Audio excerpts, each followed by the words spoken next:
Welcome to RealCast, the weekly roundup of the real asset markets. My name's Richard Betts, and I'm joined by Dan Innes, Paul Strome and Nicole Dines. Let's start with you, Nicole. What's your pick of the stories? Real Asset Media held a briefing on hotels and leisure, and it turns out there's a wall of international capital ready to be invested in the hotel sector. But distressed opportunities, despite the crisis of the last year, are very few and far between. And interestingly, there's been no price drop whatsoever compared to 2019. Investors are very keen to deploy money in the sector, and both traditional players like Schroders and Tristan Capital, Lone Star, but also a lot of newcomers to the sector. Transactions fell by two-thirds in Europe in 2020 to less than 10 billion euros. But investors are very keen because the sector is expected to bounce back fairly quickly. Dirk Bakker of Collier International, in his presentation, he said that people have saved money during the pandemic and the lockdowns. They like to spend on travel and hospitality. That's been seen after previous crises like 9/11 and the great financial crisis. And so he expects that it will start with travel by car rather than flights, and domestic tourism rather than international tourism. But that people are very keen to spend money and on travel and leisure. So by 2025, spending on hotels will have doubled compared to 2020 levels. And TripAdvisor did a survey, and 8 out of 10 people in Europe are planning a domestic holiday in 2021. The big question mark that remains is over business hotels, to what extent they're going to bounce back.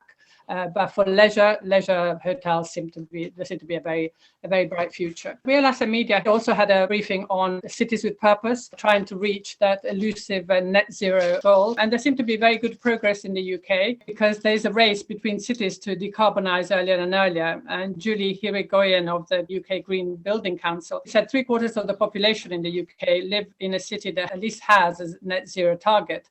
And that's compared to 25% on a global basis. Across the world, there are 100 cities that have within sight of the goal of at least halving emissions by 2030. So things are moving in the right direction. In the UK, Scotland is a particularly positive example of this because they've created a Scottish Cities Alliance to cooperate. As John Alexander, leader of Dundee City Council, said, only partnerships can turn the dial on net zero. And in Aberdeen, as Jenny Lang, the leader of Aberdeen City Council, said, targets are set at a global and national level, but then its delivery is very much a local issue. So it's up to local authorities to incentivize public-private investment by presenting clear plans and, as he put it, shovel-ready projects. It is encouraging also in the sector that pressure is no longer just coming from regulators and from local authorities, but also from tenants who are very keen to work and live in sustainable buildings. There's also a lot more community involvement. And Paul Hicks of Fabrics Capital presented a very interesting project. It's called Roots in the Sky. It's in London, Southwark. It's a former 60s Crown Court. And he said that retrofitting is really the only way to improve buildings and to become sustainable, even though it's not easy to do. And this Roots in the Sky is a project that will have the UK and Europe's largest forest on the roof, an actual garden.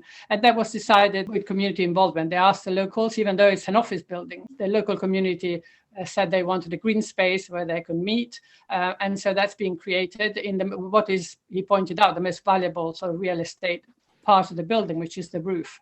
So it's a sort of interesting project of retrofitting rather than demolishing and putting stuff in landfill, and also community involvement. Yeah, I thought that was interesting, and also on the hotel side, Ashley Kutlikan from SICAS was also saying that the extended stay side hadn't been quite as affected as they were expecting during this time. Paul, what have you been following? Well, Savills has just published its Resilient Cities Index for 2021, and New York, Los Angeles, London, Tokyo, and San Francisco were revealed to be the top 5 most resilient cities in the world. 500 cities were assessed. They looked at 4 core themes: economic fundamentals, knowledge economy and technology, ESG, and real estate. Several smaller European cities with populations under 3 million make it into the top 22. Stockholm is in 12th position and Amsterdam is 17th.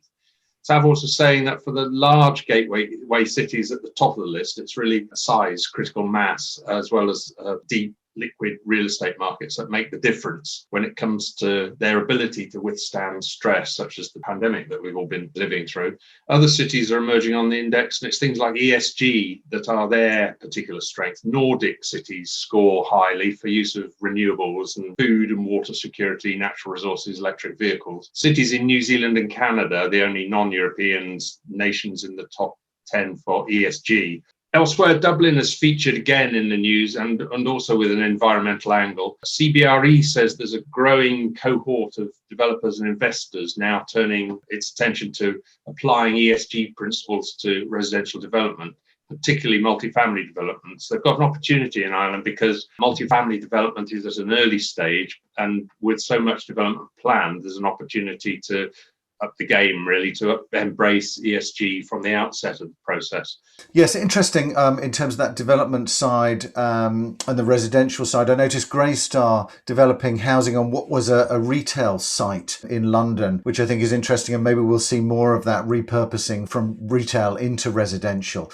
Dan, what have you been following? Well, yeah, it's been another busy week in real assets, and we've been tracking the surge in those development plans that you've been mentioning. In Ireland, particularly, Kennedy Wilson and Kane International, they've announced a new JV to develop Dublin's newest mixed-use quarter in the North Docks area. That's a JV that's going to create 395,000 square feet of prime grade A commercial space by 2023, but it's claiming to become Ireland's most sustainable commercial development. And the joint venture is targeting platinum level certifications from LEED, Wired Score, Smart Score, and WELL. And it's going to include things like storage for 700 bikes, electric charging points for e-bikes, and all car spaces.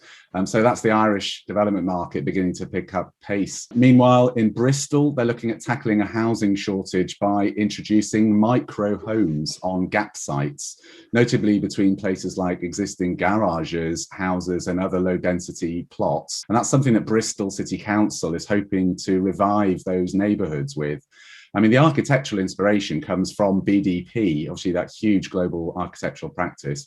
But they've said that these proposals in Bristol, which is in an area called Horfield, which is to the north of the city centre, they're going to be sort of a contemporary, cost-effective eco-home that's designed to fit onto urban garage plots and just to be super insulated. You know, they're designed with large windows, low energy lighting, and they're fitted with solar panels and air source heat pumps. So again, that's the ESG theme, you know, coming forward with those credentials again. And of course, a lot of those are even a part modular build. Back in London, and in news that broke from the House of Commons on Wednesday, the government announced an extension to the UK's commercial eviction moratorium. And that ban, it originally was set to end on the 30th of June, but that's going to be extended to the 25th of March 2022. From the property industry, this news has been called crazy. You know, landlords have argued that this news provides an opportunity for well-capitalized businesses, typically retailers, to continue their abuse of this system. But, you know, retailers obviously have praised the announcement, and they've argued that, you know, retailers need time to trade their way out of debt. And lastly, the 150 metres of London's Oxford Street could be closed to vehicles by the end of the year, effectively cutting London's high street in two and allowing shoppers, tourists and workers to stroll across Oxford Circus without any kind of traffic hindrance whatsoever. Yeah, that's going to create a pedestrian piazza in the heart of the West End. So it's interesting to see some of the impacts of post-pandemic and what customers want and things to attract people back into the West End. Yeah, it's interesting to see those changes. I noticed as well a couple of stories over the week. Brookfield Asset Management acquiring UK science, innovation and technology real estate platform Arlington from TPG Real Estate Partners for 714 million. Brookfield saying in a statement that it'll develop centres of excellence given the increasing demand in this fast-growing sector. And that's a story obviously we've been watching over the year. As well, an interesting one, which was Liberty Global tapping into demand for data centres. So it's teaming up with one of the biggest digital infrastructure funds in the US to target deals in the market for data centres at the edge of mobile networks. And Mike Fries, the chief executive of Liberty Global, said the tie-up presents significant growth opportunities as we look to build this business into a leading European data centre company. So again, that sort of focus on data centres and the use of real estate around it is going to be a really interesting one going forward, I think. Thanks very much, Dan. Thank you, Paul. Thank you, Nicole. Thank you for joining us, and look forward to seeing you next week for our regular roundup of the stories in the real asset markets.